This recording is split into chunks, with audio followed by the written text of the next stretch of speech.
Hello and welcome to me, Jo Grace from Human Design Wise, and Rachel Bell. Do you have a name for your business, Rach? Yeah, my business name is Rachel Maria Bell. Maria Bell. So, and Thank we are here to discuss what's happening from today, the 23rd of January 2024, through to the 6th of February 2024. And we've decided to do this today because today is the beginning of the Human Design New Year. Hooray! Which also coincides with the Chinese New Year. So we're all caught up in this culture with the Gregorian calendar and December the 31st. And that last video we did was really looking at how that's this period of 3 weeks in the beginning of the year is actually the end of a cycle in terms of human design. And we were looking at those themes of fight, resistance, getting focused on our purpose. Where do we want to focus for our success moving forward? Coming into inner truth. And then finally, we've just been, as we moved into Aquarius, we've just been in this gate of acceptance, of letting go, of limitations, of like, okay, in order to like move forward. So I used the image, which I actually realized I got from Richard Rudd, who's the Gene Keys guy, of this full cauldron that we're like, oh my God, trying to pull out. What do I need to get rid of? What do I need to like keep, etc., etc. And we're moving into this amazing gate 41, another root gate, another pressure center gate. So all of these gates have been in pressure centers. So if you have been feeling in this last 3 weeks, pressure, maybe you tried to start your resolutions on January the 1st and you've already fallen off the wagon because we've actually been in this clearing out process of getting really specific and really focused, hopefully. And if not, then this is a chance to like go, this is a new beginning. This is the empty cauldron. And the gates in human design correlate with the I Ching hexagram. So this is 41 hexagram, and the image on that is like an empty cauldron. And so this is this chance for new beginnings. And it's called the gate of contraction in human design, which feels a bit paradoxical because it's almost like a contracting in order to start again. And I was reflecting on that and listening to various different people talking about it and realizing, oh, I've got my nervous system contraction expansion toy that I play with. So if we think about human beings, we are in a state of contraction or expansion at all times. And thinking about birthing, what do we do before we birth? We're in this state of contraction before we expand. So there's something in this gate that is about the focus is what are our hopes and dreams? It's a real gate of fantasy. And like, what do we want to dream into? How do we dream big? It's that point of like building up pressure of like, yeah, I want to do this, I want to do this, I want to do that. And then we're ready to birth it. So the challenge can be that we don't ever birth anything, that we can get caught in the fantasy, that we can get caught in the unfulfilled dreams. And I have this in my moon sign, gate 14, all the next 3 gates, and for the last 4 gates. So gate 60 is my ascendant. So this Capricorn, under Capricorn, the Aquarius sign is a really big time for me. So this gate 41, I can really relate to. I can dream big, I can dream super big, and I can get massively overwhelmed, caught up with the dreams, not taking action, not moving forward, getting overwhelmed by the pressure of the root center. Yes. And because my root center is actually undefined as well, it means that I can just then get myself really scattered and like, well, I'll try a bit of that one, I'll try a bit of that one, I'll try a bit, and not actually getting focused. So I've had to really learn to align myself with people that have the defined root center, to not respond to every single thing that I have going on, and to find ways to get really specific. So yeah, so that's going on until the 28th of Jan. So yeah, have you got any? I know you've got some gorgeous channeled stuff to come in today, Rach. So yeah, how do you respond to that? Well, I love what you say about the fact that that it's the new year, new gates, new year. It's all about hopes and wishes and dreams. That's obviously the Aquarian age. So I do very much feel that, I mean, we talk about the age of Aquarius and we're kind of like, when does that start? I believe that we're in it, but we're in the early doors of it. And this weekend we had the big celestial event, which was Pluto moving out of Capricorn into Aquarius. So this is like its third move over this part, because Pluto goes forward for 7 months, back for 5. So it obviously goes very slowly, and it's the outermost planet. Now we had that small period of 3 to 4 months back in March to June 2023, where Pluto went into Aquarius and then back again. Now it's going in for a longer period of time. We are going to get a dip back in September, October time. However, for the most of this year, it's almost like a fresh start, a new thing. What do we want to birth? What are our hopes and dreams and wishes? So Sun and Aquarius, Sun went in first over the weekend, and then Aquarius shortly afterwards. So we had this movement forward into like a new era. And the reason I big up the new era is because Pluto is in Capricorn for the last 15 years. Now, with it spending so much time plodding backwards and forwards over that little mountain goat of the mountain. Yeah, for such a long period of time, it is a momentous occasion. However, what I did want to bring in today is that we have Mercury and Mars currently in Capricorn, and then tomorrow, 24th, Venus moves into Capricorn as well. So if we just imagine the sun at the center, we're here on Earth, Pluto's back there by quite a way. And then we've got these planets that are more like closer to us. You know, Mercury goes very fast, Venus goes very fast. They are inside between the sun and Earth. They really affect our day-to-day personal how we're feeling. So it's like we've had Pluto clear off into, you know, this whole new constellation. And yet we might be feeling like, oh, we're not sure about this. Did we actually shift or didn't we? Are we feeling a bit unstable and weird? And do you know what? We've still got quite a few. We've got a few weeks to go before, while we've got these inner planets still moving through Capricorn. So I just want to put that there for now. That's really, that's a really, and also this time, so if I move on to the next two gates that we're looking at today, that this cannot support the awareness that whilst it's this new beginning, and it's how exciting Pluto's moved into Aquarius. And Pluto for you is the planet of, I see as like rebirth and death and like and the unconscious, and what it's very deeply about power and control. So many people during this last 15 years have been thinking about, where is my power? What is my power? What is the nature of my power? Where have others taken power over me? Where am I in control of my life, resources, self? What is empowerment to me? And where are the places that I'm not in control? You know, even down to, because Capricorn is all about material resources. So am I in control of petrol prices? No. Am I in control of food prices? No. So there's a lot to consider on every realm. Yeah, absolutely. So whilst there is this new beginning happening with Pluto moving into Aquarius and it coinciding with this gate, you know, the new year, this gate 41, the next couple of what you're saying is with the Venus and Mars influence, that it might in Capricorn and Mercury, that it might still feel a bit like, hang on, I thought it was a whole new start. It might feel a bit sticky. Well, it's like we've got a little bit of mopping up to do or thinking to do. So it's like we've done the big deep death and transformation and destruction of what no longer will serve us. Then it's like, what we're going to do in the material reality about that. Well, there's lovely opportunities by focusing on the gate energy coming up. So if we've moved into gate 41 with this, like, what are our hopes and desires, not just individually but as a collective in moving into this Aquarian age. Then we move on the 29th into gate 19. So this is my conscious Mars energy.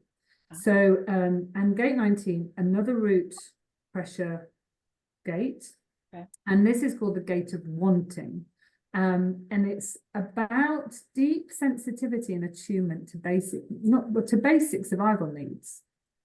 I tell you who has this as his conscious son, Harry Styles. So I love looking at famous people's human designs. And I went to a Harry Styles gig in June with my daughter, and I was just blown away by his level of sensitivity. So there was a rainbow audience, all types of people there. His band was made up of people of color and women. He stopped the concert halfway through because there's a woman having a panic attack, and he took, and it wasn't just like a kind of gimmicky thing, he was tuned into 60,000 people, and he was tuning into, I could feel that sensitivity. Wow. And sometimes when I listen to his lyrics now, I'm just like, this guy, he's got this, he's a 5'1" as well. So he's got this visionary message about his bottom line is, let's just love each other. So this sensitivity is about knowing what our base. So if we've got this hope and dream, we want to create this dream hope life. What are the basic needs we need to really tune into to support that? So this will be happening the 29th to the 2nd, the fair, and it's an opportunity to look at where do I need more support? Where do I need more rest? Where do I bring in better health protocol for myself? So all the kind of classic January the 1st, new diet, new me things. This is actually the time to really be deepening into what are my needs. The shadow of gate 19 and it's this pressure to start that, so we've got the pressure to dream at the gate 41. Then we have this pressure to start. Well, how do I get that? How do I meet my needs to make that happen? And the shadow of this can be as it's my conscious Mars energy, and I know this really well, and it's a hanging gate, it's not a full channel for me, creates this channel of synthesis, which is really about moving the overall energy of the channel is about moving. It connects with the gate 49 in the solar plexus, which is the revolution leader, libertarian. So if we think about that energetic of like, meet the basic needs and let's move people forward. It's a beautiful, it's a very, very powerful channel at this time in humanity. And I don't have the gate 49, I have that as a hanging gate. And so I have the aspect where I can get into codependency, I can get into meeting other people's needs over my own, I can feel everybody's needs, I know what people need before they do, so I can get incredibly interfering. There's all these aspects to it. So there's just, that could be that shadow as well. It could be an opportunity, when you're talking about these other planetary aspects, to look at where am I in codependency? Where am I in community where I'm not really getting my needs met? Where am I meeting needs of others over my own?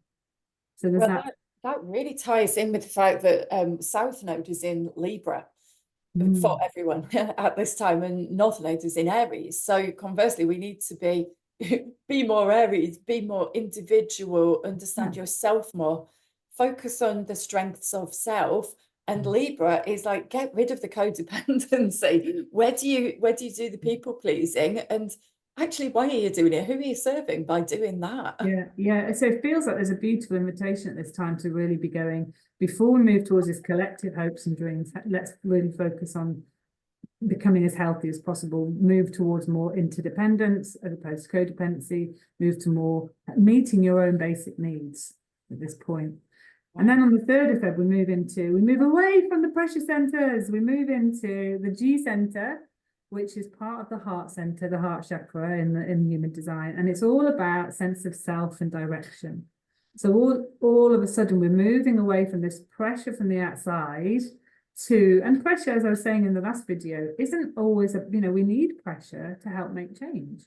And it's not about the pressure necessarily, it's about how resilient we are or how we respond to the pressure. And because the root chakra, the root center is connected to the adrenals, this is where, as a culture, we've got caught in overdoing and grind culture, etc., etc. So we're moving then into the G center and to gate 13, and this is the listener. Now, this holds the energy for being able to listen to. So this again is a really significant gate for me. It's my unconscious Mars, and it's also my North nodes. So it's both my North nodes.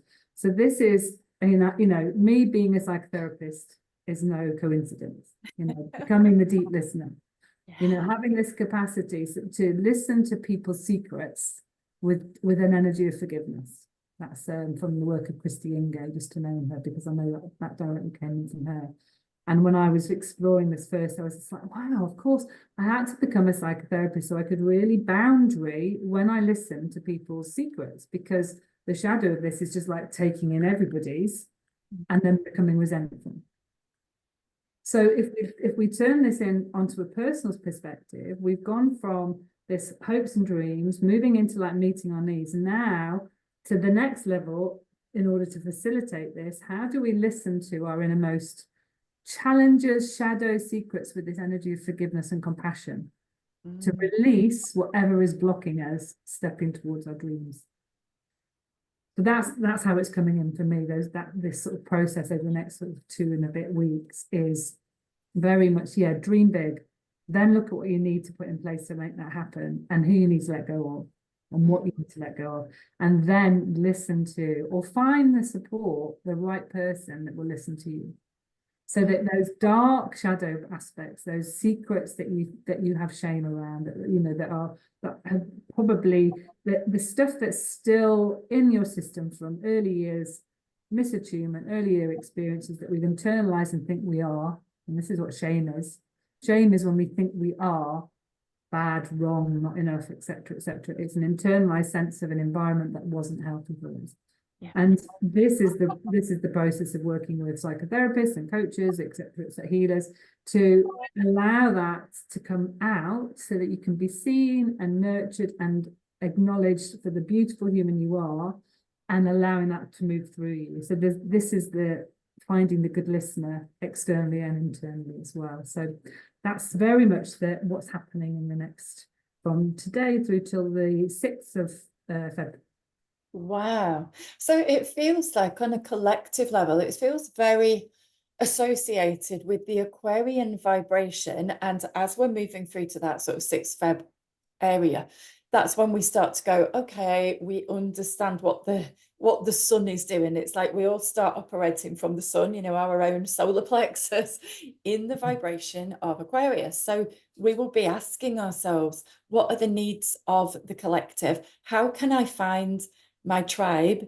Who are my tribe? And in order to find your tribe, you need to find yourself. So you need to really know, what are my values? What do I really care about? What direction am I going in? What am I here to passionately do and be and change? And maybe even looking at feedback from yourselves, like whoever's watching, looking at feedback and realizing the value that you bring to other people, and just going, okay, I've got that, I'm sure of that, I'm in that.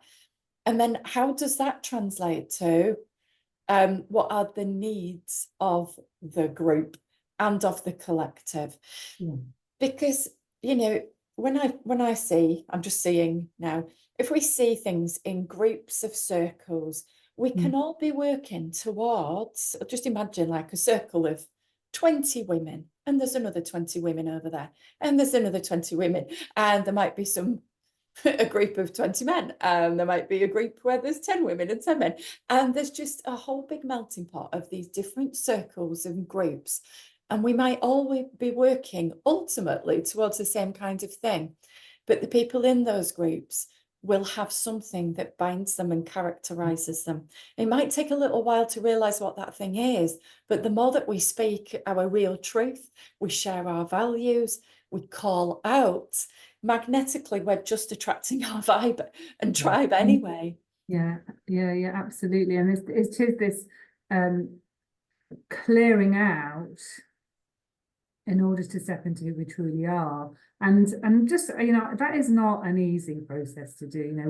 It's really, really important to remember, or to hear for the first time, or to hear again, that what happened to us in our early years, the first 6 years of our open soul and brain and body, and what we learned from our environment, and then how we responded to stay safe and connected, is very deep in our neural network. And so if this is something, if you have if your soul is dreaming, is calling to you, this is what you want, this hope and dream, and you can't find a way to meet that because of the layers of conditioning, because of the trauma, because of the codependent behaviors, because that you've never never had permission. If this, again, I think we were talking about permission in the last video, about if you need permission to look after yourself and put you first, right? And please hear that through this, because this is not about selfish. This is about self first, self finding the healthy tribes where you resonate and you feel seen and heard and held, and moving into co-regulation, which is when we resonate beautifully together in a regulated way, and then we learn to self-regulate in different ways from how we were attuned with when we were little, which creates all the challenges. So any blocks that are there, you can change this. It isn't easy, but it is about moving towards looking at clearly what are my real needs, and how do I forgive myself? How do I find this space where I forgive and I release? I find compassion for myself, for the little parts of me that are not able to step into my hopes and dreams yet. Yes. And that's so important, isn't it? To take that compassion, that self-compassion. So for just as a little example, you might see, I don't know, you see online all the time, don't you, say a group of women doing something, or a leader advocating for something, and you're like, wow, that's amazing. That's amazing. I wish them all the luck in the world. It's not me though. Wouldn't go into that environment if you paid me. Never mind me pay you. You know, and just you have to be quite sure of yourself and have done some of that deeper work where you felt like you're seen and held and validated, witnessed, being able to move through it so that you've got that confidence in And this whatever. is where, you know, working with astrology or the human design, and you can, you know, like for me, finding my human design and my strategy and authority is I'm a generator. I listen to, well, I have my sacral response. I'm an emotional authority, so I have to wait for that emotional wave. And I fundamentally just go, does this light me up? Does this make my body feel good? Does this make my body feel tense and stressed? And am I into like my pleaser stuff or my avoidance stuff? Then it's not the right thing for me. And I need support to make the change, because remember, we are tribal beings. We are designed to be in a group, which is all about gate 19, actually. So the gate 19, which is about the needs of the tribe, as well as the individual needs. We look at our own individual needs, but within the context of how that's held by a healthy tribe. I love that, because this is about resource gathering as well, isn't it? Because in the tribe, you've all got your individual gifts and skills. So just as a human design thing, I'm a splenic projector. And it's really helped me to tune into, this might sound a bit weird, but I was watching a wildlife program and I really tuned into Mother Cheetah in the Serengeti desert. And I was like, oh my God, I'm so like her. Like, she spends so long just being in tune with her environment, watching what's going on. Which zebra am I going after? Yeah, all that. And it's all a matter of survival. And it's a yes, no. But she ain't going to make any useful decisions if there's like a pack of hyenas or some lions chatting in her ears. It's like, I know myself well enough to know that I have to just go, everybody leave, everybody clear off. I've got to tune into my channel, and then I know. And it's like, that's the way forward. Yeah, and that's really specific to you as a splenic projector as well. Whereas I have, you know, I'm a responder. I need the environment, and my challenge has been to learn when I've merged with other people's needs, you know, behaving in my child's survival strategy, to come back to like, how do I still keep a sense of who I am, but still be in the finding my decisions through responding to the environment that I'm in that way. So, and I'm just thinking more about this gate 19 as well. It creates this channel when the basic needs of the tribe are met healthily. We can then move into this gate 49, which is like let's make change. You know, this synthesizing. Let's move through. And if the basic needs are, and that happens, so it's happening on the tribal level, and it's happening, you know, on the collective level. But it needs to start with the individual. You know, going, I did not get my needs healthily met. I'm stuck in these strategies that have served me as a little one, but now I'm like, you know, constantly people pleasing. I'm constantly numbing out. I'm constantly, you know, overworking, whatever it is. Where do I find the healthy tribe that allows me to meet my needs properly so I can then be who I'm meant to be? Yes. So really, advice for this time, for the gate 19, what dates did you say that was? That's the 29th of Jan through to the 2nd of Feb. So the advice for that time would really be focusing in on your own needs in order to assess which are your healthy tribe. Because if you're going to get into the wrong group now, that would be not good. Yeah, yeah. And it's an opportunity to go, am I in the right environment for myself? You've dreamed into what are my hopes and dreams for the next year, then for my rest of my life. How do I can't make that happen because I'm still shackled to this relationship that keeps me in whatever. And how can I meet that need if I've got this situation going on? So it's not about going, well, I've got this hope and this dream and it's going to happen. It's like, okay, how do I make that happen practically? How do I meet those needs? And then we move into gate 13 of like then moving towards the releasing of the secrets. This is wow. Yeah, this is amazing actually, because that makes so much more sense about the support that we will get from Mercury in Capricorn. So we're going to be thinking, so Mercury's not just speaking, it's thinking, it's all of this going on. So it's the logical processing that we bring to it. So it's thinking about the material resources and the structure of our lives, the structure of our business, the structure of our day, anything that connects with structures, systems, and what supports the individual supports the tribe, and really focusing in on that. So I feel that because Pluto is now pushed off out of Capricorn, we might get a chance to just apply a layer of logic over that without the heaviness of the planet being there. Oh, wow. So it's like the power of Pluto has now gone into Aquarius, which is all about hopes, dreams, wishes, the future. Yeah, it feels very powerful. And then Mars is our ability to take action. So Mars is, we're always going to be doing something. Mars might bring us into conflict, but usually if we just think about it, and we've got Mercury helping us think about it, if Mars takes us into action, then even if there's conflict, then it's about bringing things up and getting it sorted, thinking about it, but taking action as well in the moment. So with Mars, we can't help but do something. Yeah. So if you find yourself until the 14th of February, if you find yourself wanting to take action, connected with finishing something, getting a project done, creating systems that are supportive for yourself. Oh, I just saw that my oven clock, which is wrong, is at 4:44 right now. So whatever I just said before 4:44 appeared, the sign of the angels are saying, yeah, get shit done, Mars in Capricorn. Taking aligned action. And wherever in your natal chart, wherever Capricorn is, as in the house placement, that will be the area of life where you'll be wanting to take action. Ah, wonderful. Well, that feels, I'm just loving this interaction that we're having with the different aspects of beautiful knowledge, that's wisdom that's around us in different forms, and how it comes through each of us, and however that speaks to us is right, isn't it, for us individually? It's whatever you take from that, and yeah. Absolutely.